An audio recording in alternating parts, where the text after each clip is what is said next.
Let's go into college football for a moment, Furman.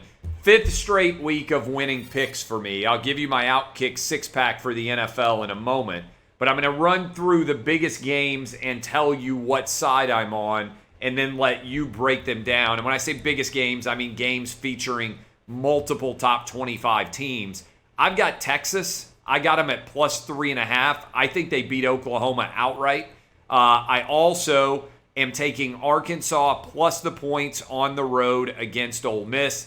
This Georgia-Auburn game has been tough for me. I ended up taking Auburn in the points. I'm not wildly confident about that. And I'm on the under in Penn State and Iowa. I absolutely love the under in that game. All right, that's the top 25 games I've bet. Anything jump out to you about Oklahoma, Texas, Arkansas, Ole Miss, Georgia, Auburn, or Penn State, Iowa? So of those four games, full disclosure, I have not invested in a single one, but the one I'd be closest to where there's a little bit of disagreement is in that Red River rivalry game down in Dallas.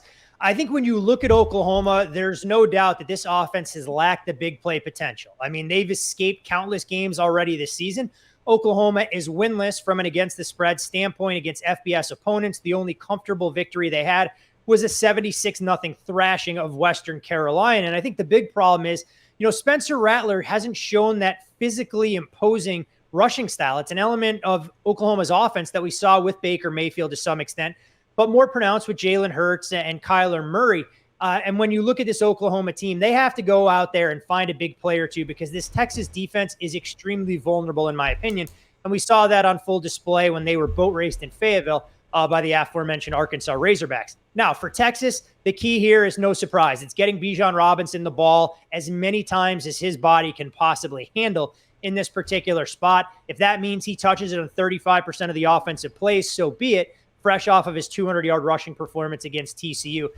For me, I just get the feeling this is a buy low spot for an Oklahoma team who may be able to unleash some of their offensive firepower here. It would be a massive win for Steve Sarkisian in his first season if he could have the tiebreaker over Oklahoma in the race to get to the Big 12 championship game. I'm just not sure Texas is ready for prime time yet. I know they have that big win against Texas Tech. They outlasted Gary Patterson and TCU last week, but I get the feeling Oklahoma's still got a little bit left in the tank that we haven't seen, so I would lean that way.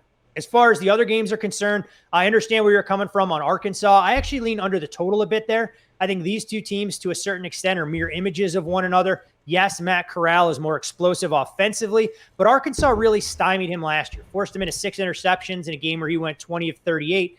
And Ole Miss dealing with some injuries as well. Jonathan Mingo was in a boot, didn't play against Alabama, and Jarian Ealy, we're not quite sure if he's going to be available. So I can see this game coming in under the total. Penn State, Iowa, have no issue whatsoever with you going under the total. Personally, I'm just reluctant to do so in a college game, only because it takes one defensive or special teams touchdown and things can get a little squirrely. So if I had a chance to get involved with a live total, somewhere north of 44, that's probably where I'd tangle if there was a big touchdown early in that contest. And Georgia, Auburn, I think you hit that game on the head, talking about some of the uncertainty. If Georgia can run it back, one of the longest standing rivalries in the conference, which Bo Nix will we get? Because if he plays like the whirling dervish that pulled off one of the more miraculous plays we've seen in college football against LSU, that play is going to be going 99 yards the other way for a Georgia touchdown. But I lean under there, and I do think the underdog has a little bit of legs.